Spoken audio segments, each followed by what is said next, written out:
étrangers.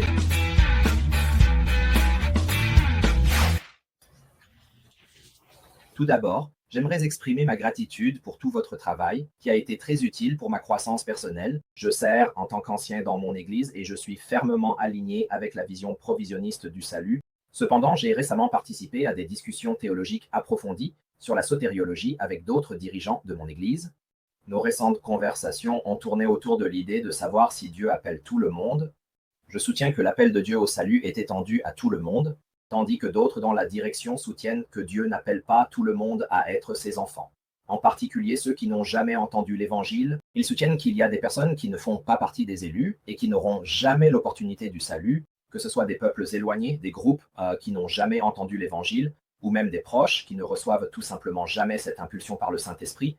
Bien qu'ils reconnaissent donc que ceux qui sont appelés peuvent rejeter l'appel, ils croient fermement que tout le monde n'a pas l'opportunité du salut et qu'il y a ceux qui ne sont jamais incités par le Saint-Esprit et ne sont donc pas choisis pour avoir une opportunité de salut. Alors, je suppose que ma question est, êtes-vous d'accord pour dire que l'appel de Dieu est inclusif? Ai-je raison de penser que l'appel de Dieu s'adresse à tous les individus? Ou voyez-vous qu'il y a ceux qui n'auront jamais l'opportunité du salut et que le Saint-Esprit ne les incitera jamais au salut? Vos idées me seront inestimables pour approfondir ma discussion avec eux. Merci beaucoup pour votre temps et tout le travail que vous faites. Ouais, bonne question. Je reçois cette question assez régulièrement. En fait, je me souviens avoir diffusé une vidéo d'un ancien président de la Southern Baptist Convention qui se considère comme un calviniste à 2 ou 3 points, un calviniste modéré, et il fait J.D. Greear est celui à qui je fais référence. Il fait le même genre de commentaires que même ceux qui ne sont pas calvinistes doivent faire face à cette question concernant ceux qui n'ont jamais entendu l'Évangile. Parce que l'explication calviniste pour ceux qui n'entendent jamais l'Évangile est qu'ils n'étaient pas élus. Ce sont juste des réprouvés. Et donc la raison pour laquelle ils n'entendent pas l'Évangile est parce qu'ils sont des réprouvés. Et donc Dieu ne se préoccupe pas de leur salut. Donc il ne va pas s'assurer qu'ils l'entendent. Ah, ils entendent l'Évangile. Eux. Et donc par défaut, vous devez être calviniste, au moins en ce qui concerne ceux qui n'entendent pas l'Évangile, parce que si Dieu voulait vraiment qu'ils soient sauvés, alors ne s'assurerait-il pas qu'ils entendent l'Évangile? C'est un peu la logique de cet argument. Et nous avons parlé de cela de manière approfondie dans le programme. Nous avons plusieurs vidéos qui en parlent et des articles en ligne. Laissez-moi juste partager celui-ci avec vous. Qu'en est-il de ceux qui n'ont jamais entendu et le nom de l'article là-bas sur Soteriology 101. Si vous voulez aller le trouver et voir comment je commence cette question, cela semble présumer que tout le monde n'a pas entendu, vu et compris suffisamment sur Dieu pour répondre positivement à sa révélation. Cependant, l'Écriture indique le contraire. Dans Romains 1,16, 2,16 par exemple, l'apôtre Paul déclare que l'appel puissant de l'Évangile a été envoyé d'abord aux Juifs, puis aux gentils. Les justes vivront par la foi. Ceci est en contraste avec ceux qui continuent à réprimer la vérité dans l'injustice, et qui, par conséquent, seront livrés à leurs esprits corrompus, coupés de la lumière supplémentaire de la vérité gracieuse de Dieu. Verset 24 à 26. Vous pouvez également voir le psaume 19 pour plus d'informations à ce sujet. En d'autres termes, ceux qui répriment continuellement la vérité en l'échangeant contre des mensonges deviendront de plus en plus insensibles et coupés de la lumière de la révélation divine. Finalement, leur conscience sera cautérisée, leur cœur endurci, et ils ne pourront peut-être plus voir, entendre, comprendre et se tourner vers Dieu pour être guéris, comme on le voit dans Actes 28 et d'autres passages. D'un autre côté, si quelqu'un reconnaît la vérité révélée par Dieu à travers sa lumière générale de révélation, la nature, la conscience, etc., Dieu est fidèle pour leur apporter plus de lumière. Ceux qui sont fidèles avec peu recevront davantage. Luke 16. Vous pouvez également voir l'histoire de Corneille, eux et d'autres, à travers les Écritures aussi, car tout le monde a une quantité suffisante de lumière pour voir et croire en lui, afin de recevoir encore plus de lumière. Personne n'a d'excuse pour l'incrédulité, comme Paul l'explique, car depuis la création du monde, les qualités invisibles de Dieu, sa puissance éternelle et sa nature divine, ont été clairement vues, étant comprises à partir de ce qui a été fait, de sorte que les gens sont sans excuse. Pourquoi sont-ils sans excuse? L'incrédulité.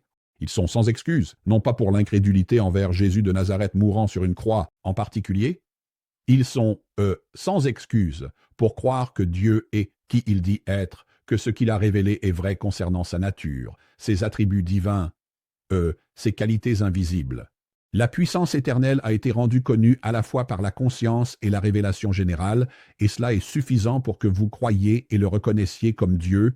Ceux qui répondent avec foi à la lumière générale de la révélation commune de Dieu recevront plus de lumière, comme l'histoire de Jésus, comme la proclamation de l'Évangile, qui est quelque chose qui vient à ceux qui croient et ont confiance en lui, à celui qui a reçu plus. Il sera donné en abondance, mais à celui qui n'a pas, même ce qu'il a lui sera enlevé.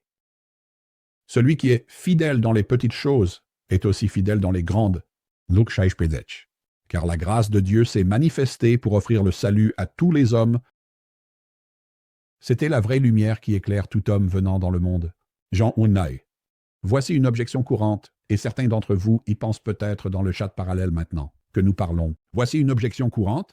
À ce stade, beaucoup demandent si je crois que la révélation générale, la nature et la conscience sont suffisantes pour vous sauver. Alors, Layton, tu dois être un vrai, pur et dur pélagien, ou quel que soit le nom qu'ils veulent me donner, hérétique, qui pense que la révélation générale à travers la nature et la conscience est suffisante pour te sauver. Tu n'as même pas besoin du message de Jésus. Tu n'as même pas besoin du message de la croix. Tu n'as même pas besoin de l'Évangile. Tu as juste besoin de la loi générale qui est écrite dans ton cœur, et c'est tout ce dont tu as besoin pour te sauver. Est-ce ce que tu essayes de dire, Layton? Non. La lumière générale, la révélation générale n'est pas capable de te sauver.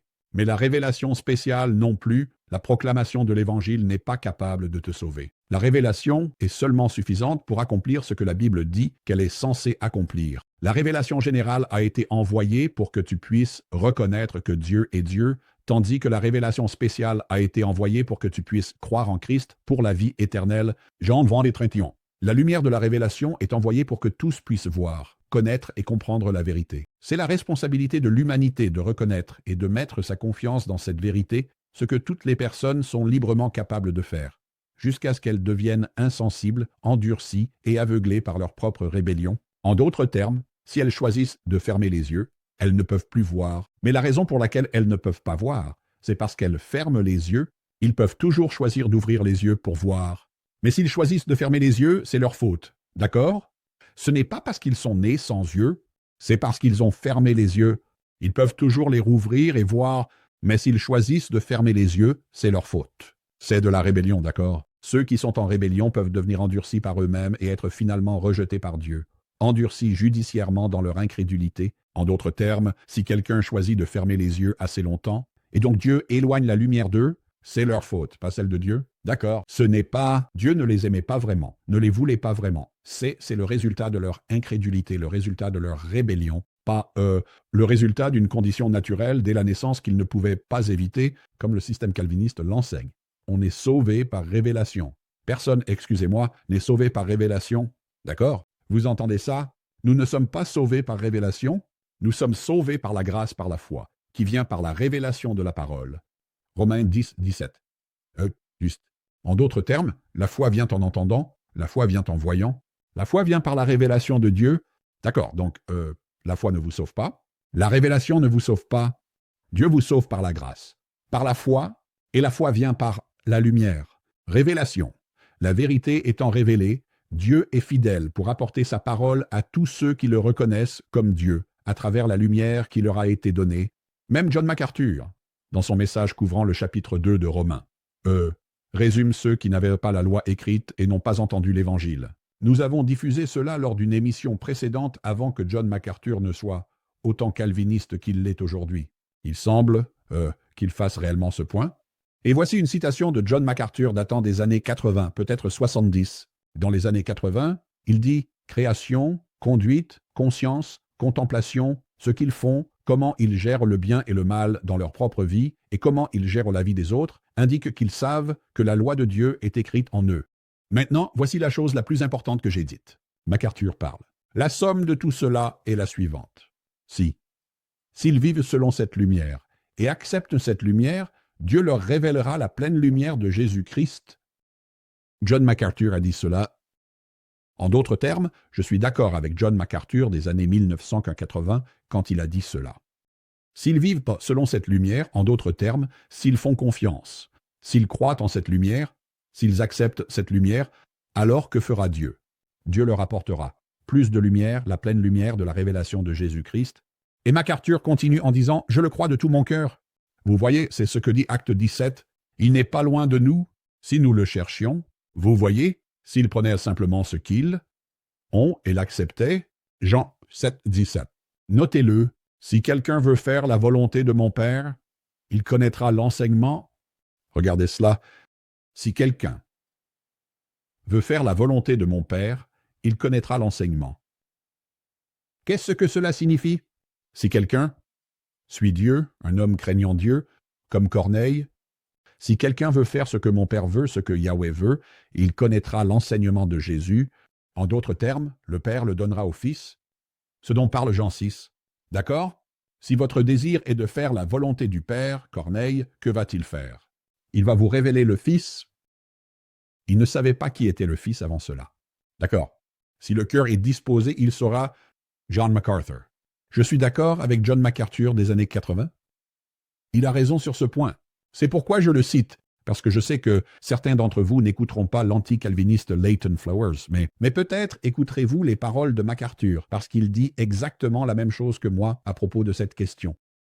Quand j'ai présenté cela à Paul Cooper, ce concept à Paul Cooper, il débattait pour les calvinistes, il a débattu notre ami Braxton Hunter en faveur du calvinisme, il a quitté le calvinisme une fois qu'il a reconnu cette vérité, et donc cela aide les gens à reconnaître qu'ils ne vont pas naturellement être toujours calvinistes juste à cause de cette question particulière. Gardez cela à l'esprit également.